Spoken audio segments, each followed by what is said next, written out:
Welcome to another episode of Michigan's premier progressive podcast. It's Left of Lansing with Pat Johnston.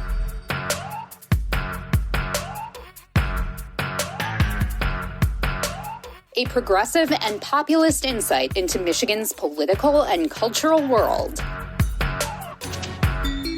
And of course, an entertaining show on how to make Michigan's political machine work for the people, and not just the elite few.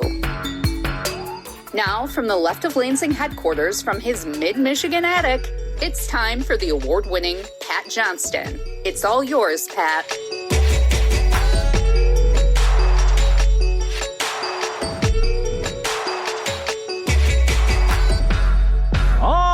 Yeah! Welcome to another edition of Michigan's premier progressive podcast. I am Pat Johnston, and here is a little clue I'm going to give you about dear leader Trump's sudden about-face. From destroying the Iranian civilization as we know it to, hey, we just made a deal, just kidding. Did anyone notice how dear leader gave Iran a deadline for this past Tuesday night? Now, he announced on Monday morning that the U.S. and Israel's right-wing government would destroy Iran's civilization, basically committing a genocide. And the markets tumbled, the oil markets spiked, all on a Monday.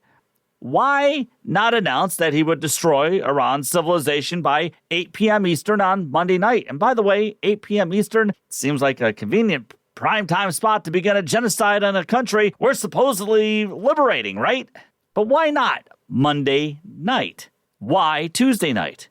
Because, and I don't think I'm far off here, there was a college basketball national championship game being played that night between UConn and, of course, the University of Michigan. Millions of Americans, especially in the Northeast and part of the Midwest, would be tuned in. I mean, Michigan hadn't won a national championship game since yours truly was in 7th grade back in 1989. And that's when Bobby Brown's My Prerogative or Paula Abdul straight up dominated the airwaves. And those of us who were around back then, you know I'm right about it. So, of course, the state of Michigan was tuning in. And not just UofM alums and fans, but also MSU fans who were probably hate-watching, hoping to see Michigan lose.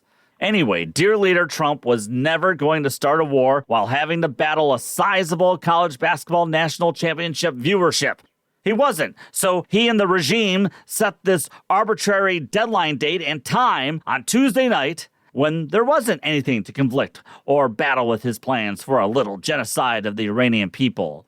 But then in a stunning development, yeah, really, I hope you're getting my sarcasm there, dear leader Trump announced with just 2 hours before the deadline arrived that a sudden agreement between the U.S., Israel, and Iran had been reached. You see, dear leader saved us. How convenient.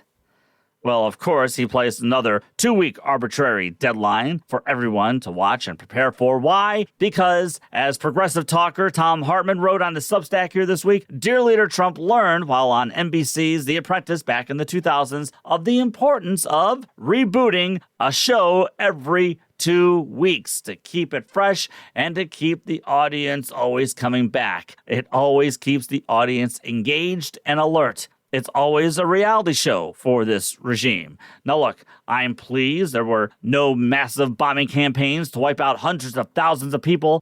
Not to mention American lives being lost while literally blowing up the American and world economies. I think that's the part that's unreal to me, is that we threatened to wipe out a country for what freaking reason? There's no purpose whatsoever to it. I mean, when our nation's debt is rising and Trump and Israel's right-wing government's war in Iran has already cost us over some $40 billion when we have pressing needs right here to help a hurting working class, it just goes to show, how powerful the Epstein class really is. Because are we hearing any more about the Epstein files or how dear leader Trump was accused in those files of sexually abusing an underage girl? No. We just hear about how dangerous Iran is, even though Iran posed no danger to the United States. Zero, zilch.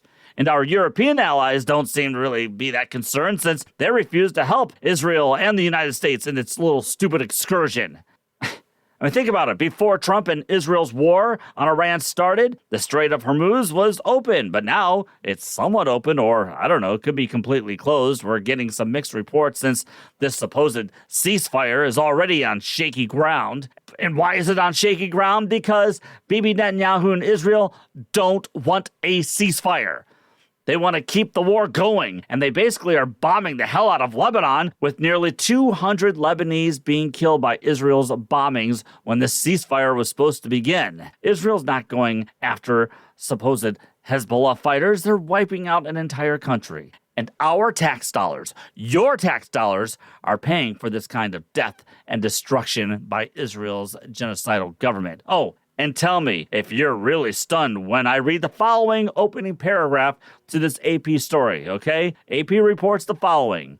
A group of new accounts on the prediction market Polymarket made highly specific, well-timed bets on whether the United States and Iran would reach a ceasefire on April 7th, resulting in hundreds of thousands of dollars in profits for these new customers.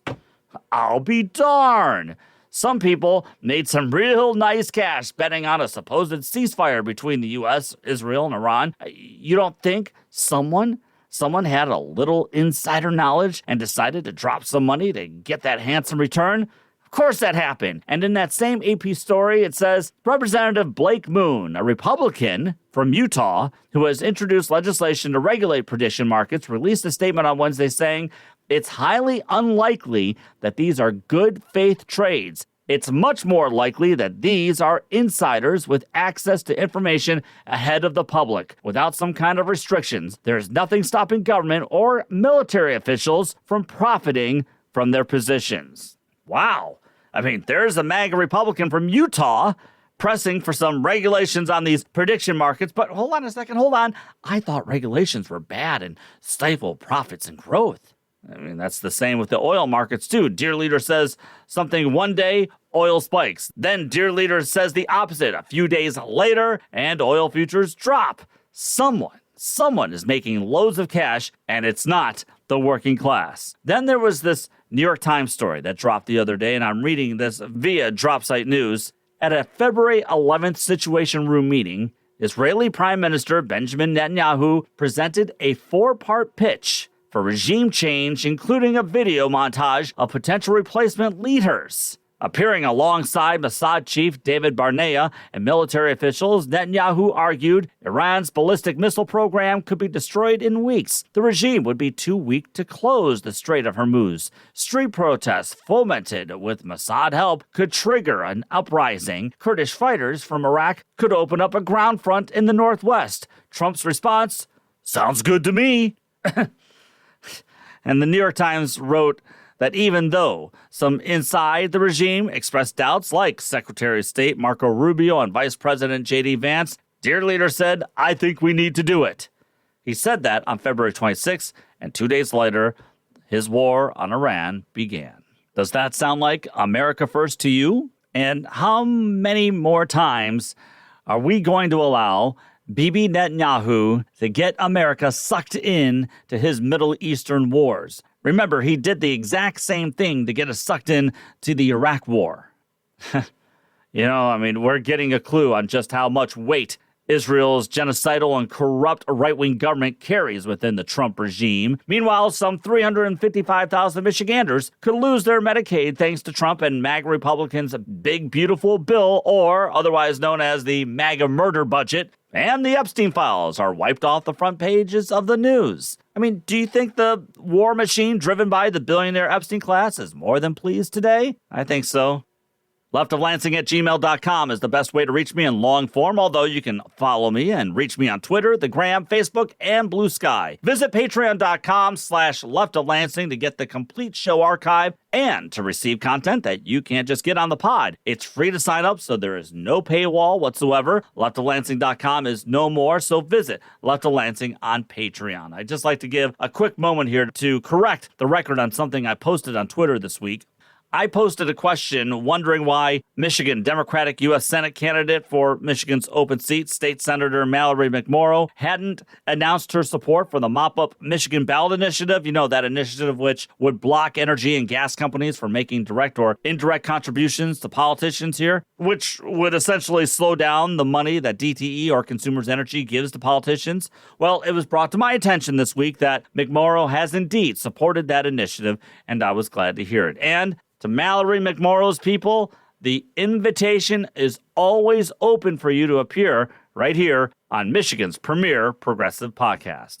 By the way, I just want to throw this out there real quick, too. I'm going to link to the column on Patreon later on. But earlier this week, right-wing Detroit News columnist Nolan Finley wrote a somewhat scathing column about MAGA Republican Congressman John James, who's running for governor.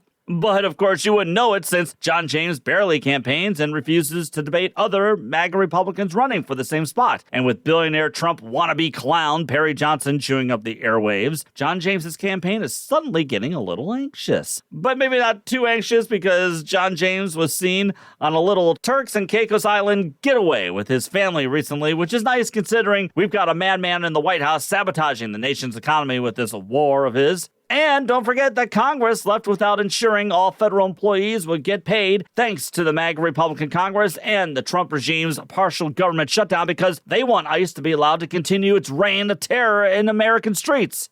John James, everyone, never really wanted to be governor.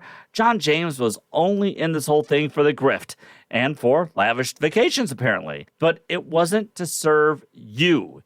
He was in it to serve the Epstein class, like his dear leader Trump and Betsy DeVos family right here in Michigan. And I'm just loving the freak out, though, by Michigan right-wing talkers and insiders. I mean, they really believe that John James was their best hope, but now they're quickly realizing that he's fine staying in the starting gate. And then there's MAGA, or so-called independent candidate, former Detroit Mayor Mike Duggan. Duggan posted the following on his Twitter this week saying, "Why did I leave the Democratic Party? Because to fix Michigan's problems, we need a governor who can actually work with both sides." And I wrote back to Mike Duggan asking, how do you work with one side that celebrates fascism while protecting the Epstein class, Mike? Although since you accept campaign bribes from MAGA Epstein class billionaires, I think we know who you'll be representing while in Lansing.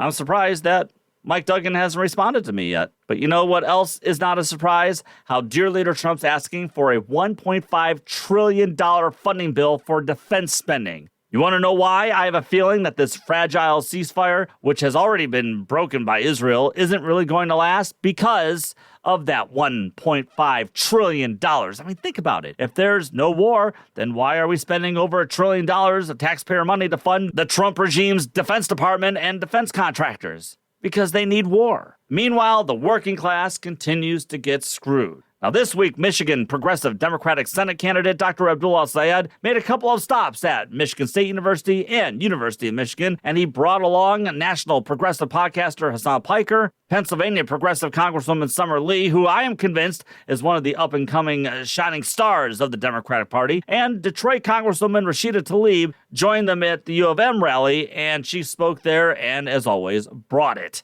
But while sadly, corporate establishment Democrats spent their energy sounding as Islamophobic and clueless like MAGA Republican Senate candidate Florida Mike Rogers, as they all attacked Dr. Abdul for bringing along Hasan Piker, and while CNN decided to spend endless stories on Hasan Piker's statements, that event featured a true working class message, a message that pushes a progressive populist agenda like Medicare for all, and yes, for being America first. Here is Dr. Abdul El-Sayed explaining how he'd be a vote in the Senate to use American tax dollars, not on Israel's wars, but for the American working class. Listen. I ran for governor back in 2018.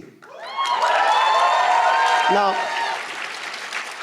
I was 32. I had no clue what I was doing. Trump had just been elected. I said, you know what, I'm going to go big or go home. I went big, and then I went home. But not after taking 340,000 votes. We ran a campaign on ideas and ideals. And I said something at the time folks weren't quite ready to hear, which is that Donald Trump himself is not the disease of our politics. He's just the worst symptom of the disease of our politics. The disease is the system that tells us that corporations and billionaires and special interests should be able to buy and sell politicians to do their bidding. It's the reason that we pay more for the stuff we gotta buy and get paid less for the work that we do. It's the reason that they misappropriate our tax dollars to go and drop bombs on other kids and their schools and their hospitals rather than building schools and hospitals for our own kids right here in Michigan.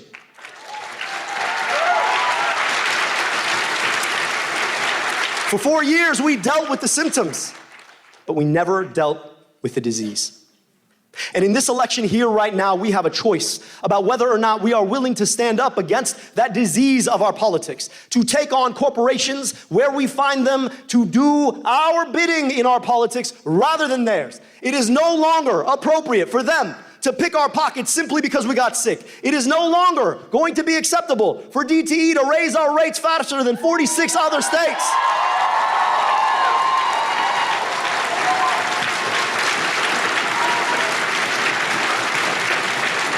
And no longer are we going to sit idly by while AIPAC tells us that the number one goal of our foreign policy is to align with a foreign government. That's America first, everyone. And remember, the reason these corporate forces are gunning for Dr. Abdul and Hasan Piker and Summer Lee and Rashida Tlaib is because they are all against Israel's genocidal government. Don't doubt me on that. Now, seeing all those young people at those rallies is inspiring, since all we heard since Trump's re-election is, how can Democrats regain the trust of Gen Z voters? Well, it seems to this wise podcaster here that Dr. Abdul is doing just that. Good friend of the show and Livingston County progressive fighter and activist Kasey Helton got a front row seat at the UofM event, and she'll join us here in just a few moments to talk about what she saw that night. You're listening to LOL. A working class voice for the working class. It's Left of Lansing with Pat Johnston. If you'd like to tell Pat what you think of the show and maybe even congratulate him for providing podcasting excellence, oh brother, email him at leftoflansing@gmail.com. If you have an idea for a guest or a topic for a future show, email him at leftoflansing@gmail.com. We'd like to thank you for listening and for helping spread the progressive message in the Mitten State and beyond. Now, here's Pat Johnston.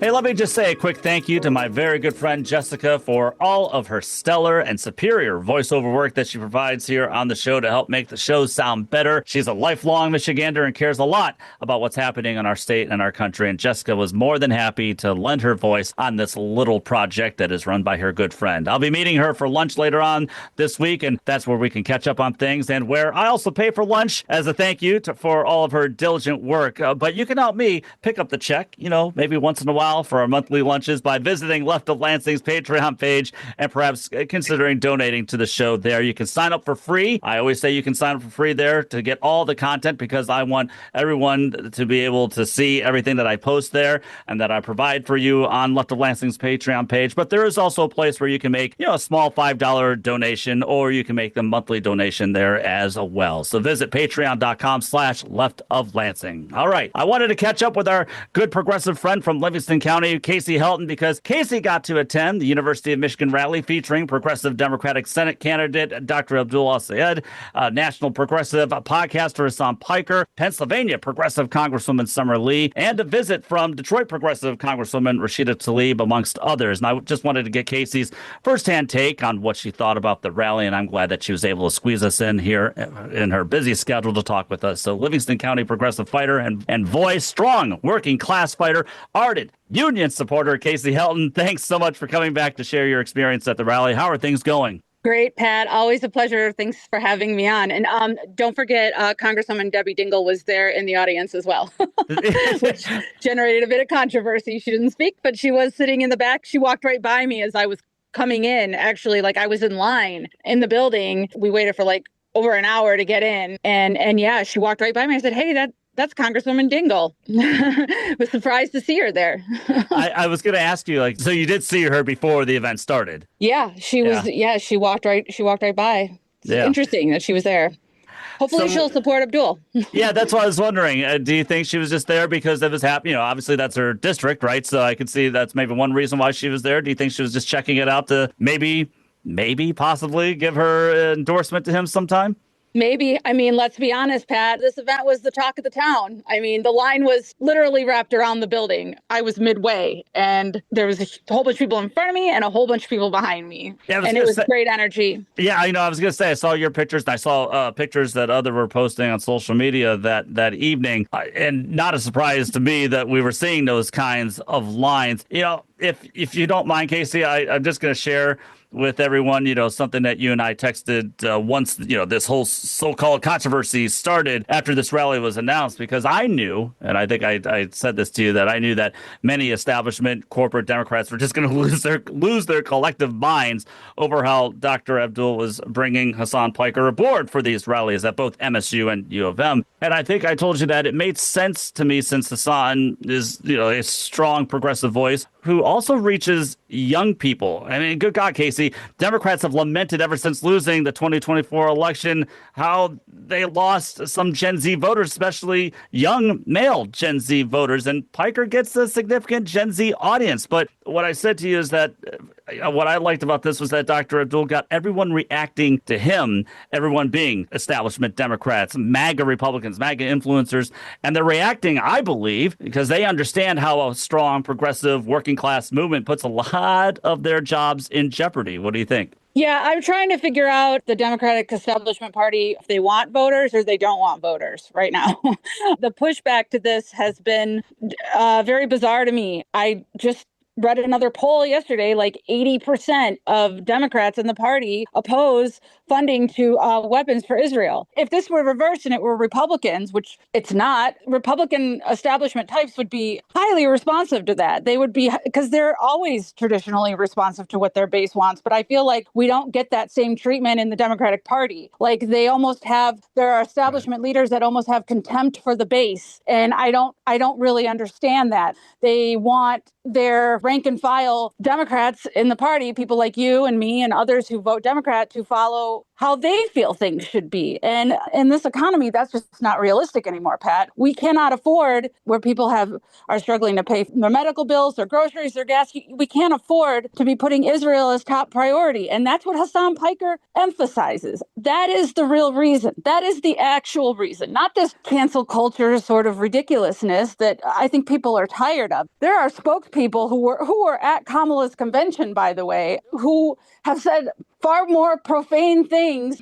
Trying to remember the name of the guy, but he uses the B word for a lot of women in the party. I'm not going to repeat it, but very vulgar. Mm-hmm. Said someone make me a martini, B word, just to leftist Democrat in the party. And, that's not acceptable either. It just seems like there's kind of a double standard. And usually Israel is a line of demarcation for those statements. I think it's all a show. That's my personal opinion. Here you've got the majority of Democratic-based voters having a negative opinion of the right-wing Israeli government. Majority of Democratic voters don't want our money being spent on Israel for either offensive or defensive weapons. And you've got the majority of Democratic voters who are against Trump's Iran war. Yet you still have I would say at least half. I mean, I'll be nice. At least half of D.C. Democrats who want war on Iran. And at the same time, Kasey, they're telling us, oh, my God, Donald Trump is the worst. Oh, my God, can you believe what Donald Trump did today? Can you believe what he did yesterday? Can you believe what he said here? Can you believe what he said there? Oh, but don't worry. We trust him when it comes to Iran. And yeah, we're all about going into war on Iran.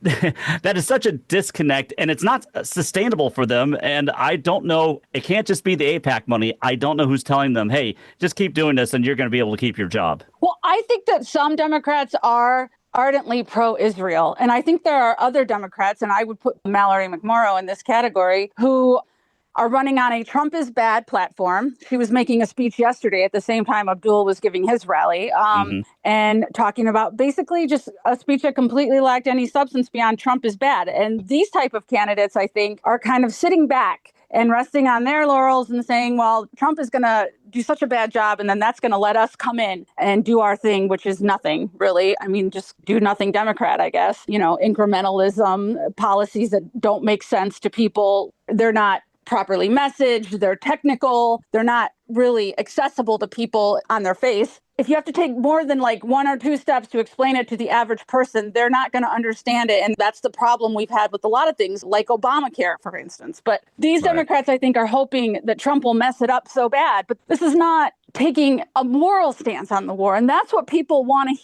hear. For heaven's sakes, Pat, Trump came out and threatened to destroy an entire civilization. Where is the courage to just come out and say, this is sick and evil and we need to get out of this immediately? There are Republicans who are saying that. Marjorie Taylor Greene is saying that. Tucker Carlson is saying that. Are these really the people we want to be leading that dialogue? What is that going to mean come election season when we don't do that? You know what I mean? It has to be both, Pat. It has to be. And this is what we saw last night with Abdul.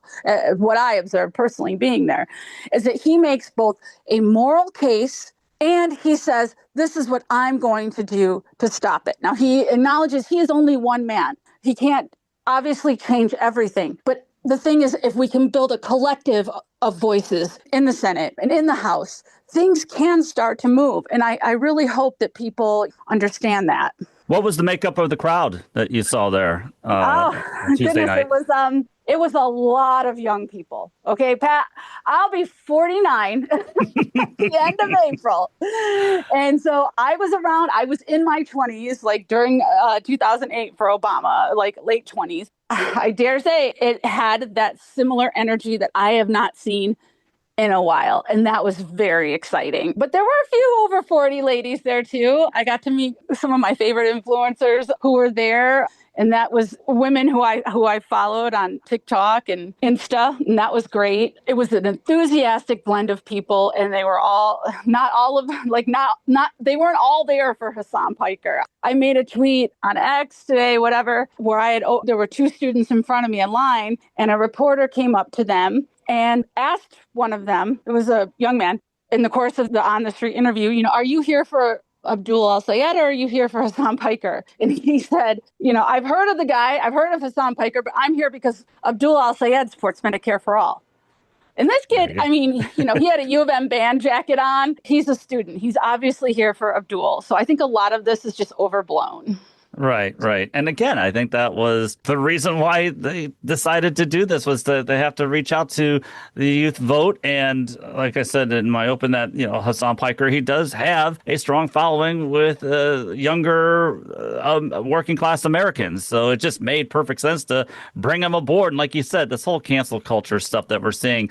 I mean, of course, you're going to see that stuff on Fox News or you're going to see it with some MAGA influencers. It just is gross, though, when you have to see it from supposedly your own side. Right. And, I've only recently gotten into Hasan. Like, I started listening to him back in October because I read a random article about him, about being canceled at the Democratic convention. I had never heard of the guy before. I had to open a Twitch account. I don't have Twitch, you know what I mean? It's not really my thing. But I started listening to him.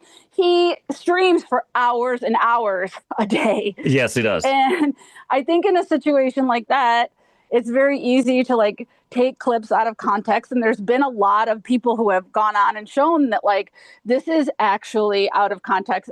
I listen to Hasan probably more than your average under 45, 30 to 45 age demographic. And I can tell you, he has adamantly spoken out against anti-Semitism. We talked about this the last time I was on, but he is an anti-Zionist, which is different than being anti-Semitic. The Jewish people are not reflective of their nation state. The Jewish people and a nation state are 2 separate things. Okay. I think you understand that, too. And here's the thing that gets me is that you have somebody that Donald Trump recently promoted on his social media, a guy named Mark Levin. I'm familiar with him because I used to work in corporate right-wing radio, and he was a big figure there.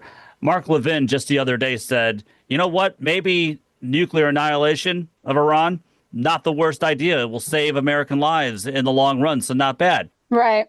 Yet, okay, so here's a guy talking about nuclear annihilation and destroying and murdering thousands and thousands of Iranians, the people that we are supposedly liberating, right?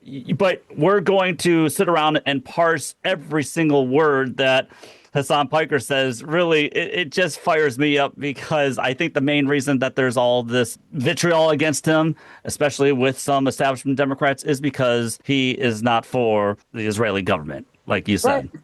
Yeah, no, he's like 80% of the Democrats that have been polled as of recently does not support giving weapon support of any kind to Israel. His views on this, just like Dr. Abdul El-Sayed's views on this, fall directly in line with the base of the party. And I think, once again, the focus of establishment Democrats on this one media figure is really just a distraction, a way to maybe obfuscate what their actual interests are, and that they're not our interests. Their interests of capital, their interests of Israel, their interests of the defense and military industrial complex, financial interests, the predictions markets and those sorts of things, the casino that the United States has become now, they're betting on these things. That's the interest there. I'm not saying like that's what Democrats are trying to help do, but I'm saying maybe some of them don't realize that's what they're helping. But they need to be where the base is. They need to listen to those polls and listen to our voices, like Hasan has done. And Dr. Abdul El-Sayed. Well, right, exactly. And I saw in his speech last night that he said the line fascism is here. And, are there really Democratic voters who disagree with that sentiment, Kasey? Because I can tell you where I attended those No Kings rallies just a couple of weeks ago in Mount Pleasant and in Alma, so I'm talking middle of the mitten here. We're not talking about Ann Arbor. We're talking middle of the mitten. I can tell you that most of everyone there echoed the exact same sentiments, probably where you were as well. Oh, yeah. I mean, everyone that I've ever talked to at a No Kings event believes exactly that. The Democrats, they love the No Kings participation, but I would ask them, like, those who are like attacking Dr. Sayed for having Hasan Piker on, like, are they really listening to the message of what the people are saying? That's something I sometimes wonder about through this whole thing. Yeah. I saw the video, Kasey, that you posted on the gram where you got to talk with Dr. Abdul at the event, and you were talking about, and I thought it was a great question. You talked about the importance of primaries and getting voters to realize that primaries are so crucial, more crucial than just the general election. And I know I'm paraphrasing here, but I think Dr. Abdul responded to you by saying that, that it's not enough to just run for a seat if you're pretty much just going to act like a Republican while you're in that seat. And again, I thought that was a good question, Kasey, because those clamoring for progressive change, I think, really have to understand that it begins with primaries, or it begins with local races in order for that movement to really have some legs and some force behind it, right? Yes, absolutely. And I mean, that's the message that I've been trying to get across through, my socials on Facebook and Insta for people, because I think a lot of people are hesitant to really engage in this primary debate because they want, let's have everybody get along, let's vote blue no matter who. And I'm not saying here that like you shouldn't vote for whoever the Democratic nominee is, but that's a different debate than not even engaging who's running now. Now is the time to vote for who you want based on the platform that they support. What candidate is really most reflective of your interests and what you value. I would encourage every voter to ask themselves that. Do you support Medicare for all? Do you want to abolish ICE? Do you want to get money out of politics? If you want to do that, Abdul El-Sayed is your candidate because he has pledged to do all of those things. I think it's perfectly fine to have this debate during primary season. Let's have it. Let's get the right candidate on the ticket, Pat, so that we can have voters that are enthusiastic about the candidate because he reflects them. And then it doesn't have to have this come general, all these voters who are resentful because they didn't feel like they were being heard, in the primary. Democrats need to get used to primaries. This is how we practice collective power as a voting bloc to pick the candidate we truly want. Republicans, they have done this for many, many years now, ever since the Tea Party. This is how they got the candidates that they want. Admittedly, it was a disaster for them because they picked all the wrong candidates, obviously, and now this kind of paved the way for Trump. But the strategy itself, Pat, can be used by us to make a better world, to make a world where everyone, no matter what their background is religiously, whether they're gay or straight or trans or whatever, we can all have our needs taken care of. That is what I think his campaign is all about, is speaking to everyone, because it's about these material needs. What are the material needs that people have?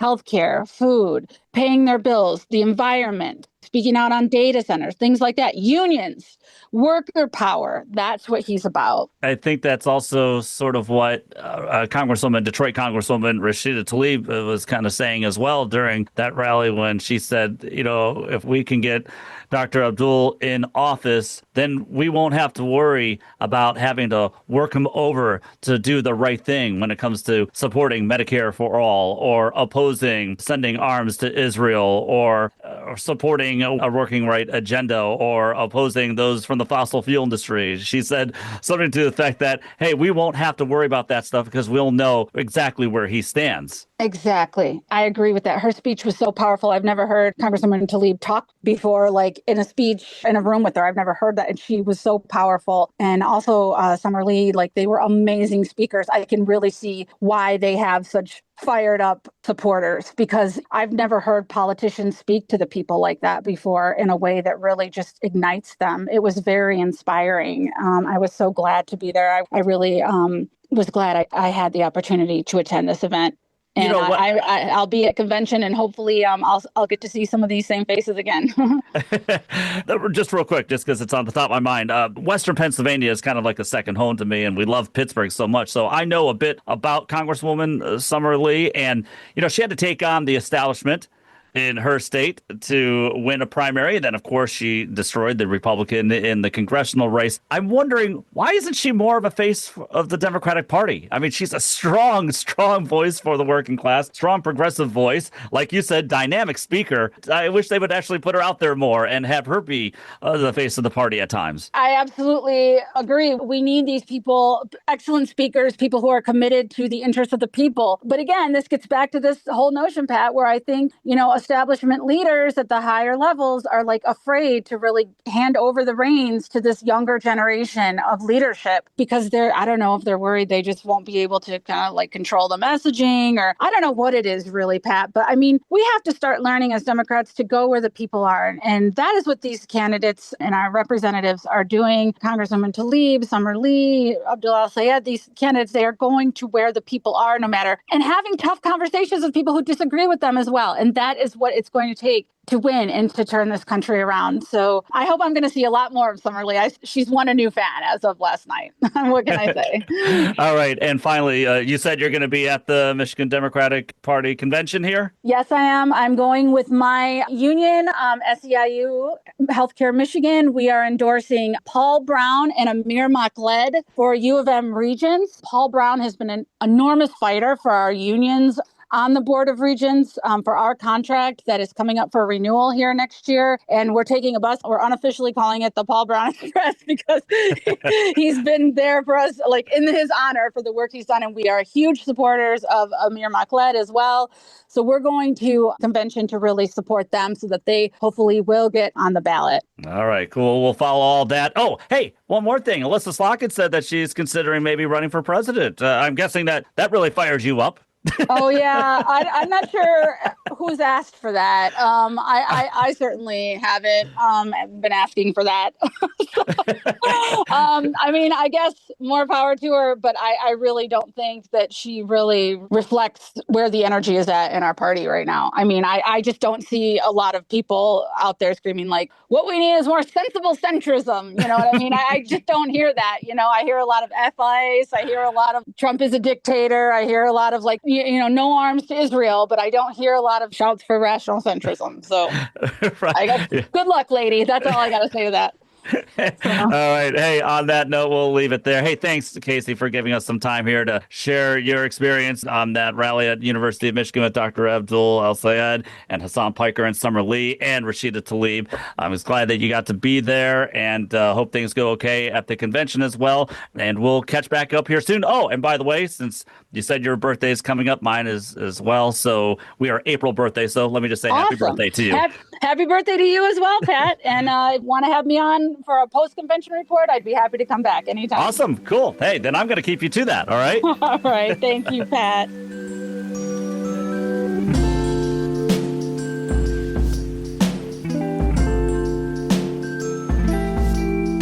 Bringing progressive-ism with passion each and every week. It's Left of Lansing with Pat Johnston. Follow us on Blue Sky, Twitter, Facebook, and the Gram. Subscribe to the show wherever you listen to your podcasts, and subscribe to us on YouTube. We'd also like to thank Audio Boom for publishing the show and helping us spread our populist, progressive, and patriotic message. Speaking of which, let's get back to the show with Pat.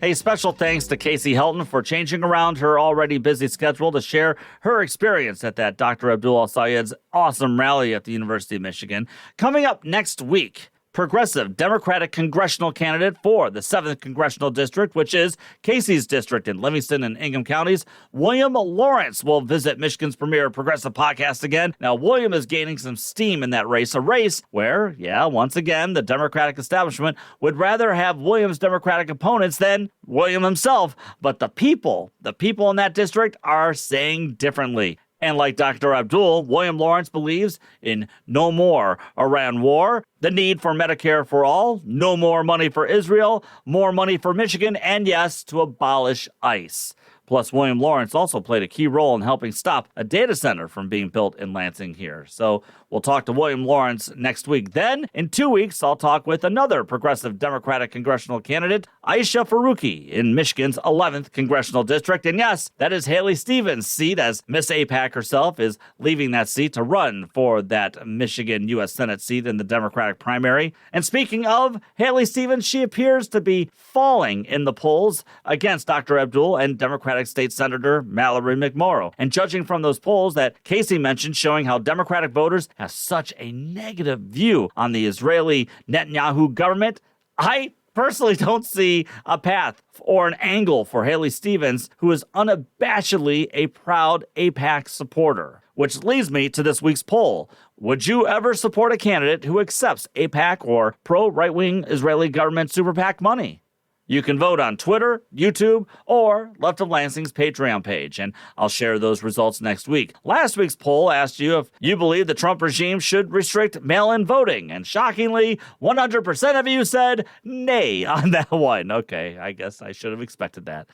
But I wanted just to bring that to everyone's attention because restricting voting is what MAGA needs in order to help stay in power. So please keep your eyes on those efforts. Time now for the Left of Lansing Last Call. Let me just take a quick moment on addressing what I could foresee happening and why I don't think it's really such a bad thing overall. The rift that is currently growing in progressive and Democratic voter circles between Dr. Abdul El-Sayed and State Senator Mallory McMorrow in Michigan's U.S. Senate primary race was always going to happen. It was inevitable, everyone, and it's called campaigning. It's called a primary fight. Does it suck to see friends of yours fighting with each other? Friends that, you seem to agree with at least 90 to 95% of the time? Sure, of course it does. I mean, just last week, I got into a bit of a Twitter fight with some people who've been on this show and who've I followed for many years. But guess what? I don't care. I don't take it personally because it's called a primary battle. And when you've got two young, engaging politicians such as Dr. Abdul and State Senator McMorrow, well, yeah, that's going to lead to some fighting. But it's a fight we must have because this election isn't just about opposing the Trump regime. It's about two things: how you oppose the Trump regime and what are you going to do to change business as usual in Washington if you get power. Primary fights aren't pretty. They never are. And they're going to be harsh with friend going up against friend. And I'm sorry, but I think that's a good thing. We didn't get that in the last election when the Michigan Democratic Party essentially pushed out all other viable candidates to make room for Alyssa Slotkin to become the senator. And it almost cost Michigan Democrats an embarrassing loss as Slotkin won that race by just 0.3% of the vote. Again, she didn't run on anything. Having a rough primary fight is good. It really is. It's good. And I'll tell you this, with Dr. Abdul and Mallory McMorrow fighting it out, they're leaving Miss AIPAC, Haley Stevens, in their wake. When has Haley Stevens really moved the needle on anything? When has she really generated some major headlines? She hasn't. I mean, she would be a disaster of a candidate in the fall, and she'd just be another Alyssa Slotkin in the Senate. I mean, at the very least, Dr. Abdul and Mallory McMorrow have caused Haley Stevens to become irrelevant. And if this continues, I look for Haley Stevens to drop out of the race, and soon.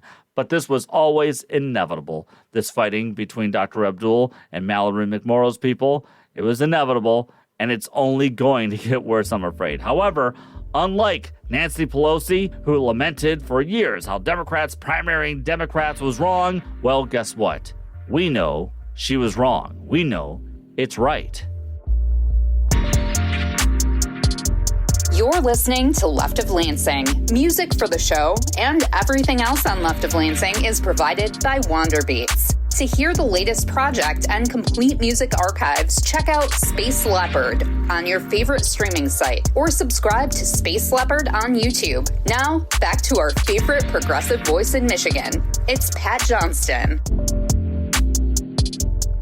Well, that's going to do it for this edition of the Left of Lansing. Thanks again to Kasey Helton for being on this week. Again, next week, progressive congressional candidate William Lawrence will be on the show. And as I told Kasey near the end of our talk, I do really have a birthday coming up here, and it's the one where I'll be turning a half century old. Wow. Not sure what this 50th year will exactly look like, considering the disastrous shape that our country's in currently, but I'll share with you some of my thoughts on turning 50 on next week's show. And can someone please wake the Tigers up and let them know the season started already? Oh, and speaking of the Tigers, I attended opening day with my dad, and I ran into a couple of representatives from Distill Social. And we did talk for a few minutes, and they asked if I wanted to be interviewed on camera, but I declined because I kind of already had about 4 beers and 2 shots by that time. Not really sure it would have been smart to me to be on camera. But it did remind me, though, that I have to invite Distill Social's Gina Keller on the show here again, because it's been a while since we've caught up with Gina to learn about all the great work that Distill Social puts out each and every day. They always put out a good, strong, progressive message and let everybody know what's happening on both the state and national levels. But it was great to talk with some of those folks there. I did have a decent time downtown at the D, but it was so crazy. I mean, the temperature was around 72, and I swear that opening day was always packed, but I feel like it was even like 25% more people there this year than last year. Now, it kind of would be nice if the Tigers could start giving some of us something to cheer about here soon. At least we got the Pistons, and at least, Michigan basketball made some people forget about life for just, a little while. And that's why I love sports, is for that reason. Until next time, remember, take the battle to them. Thank you, Michigan!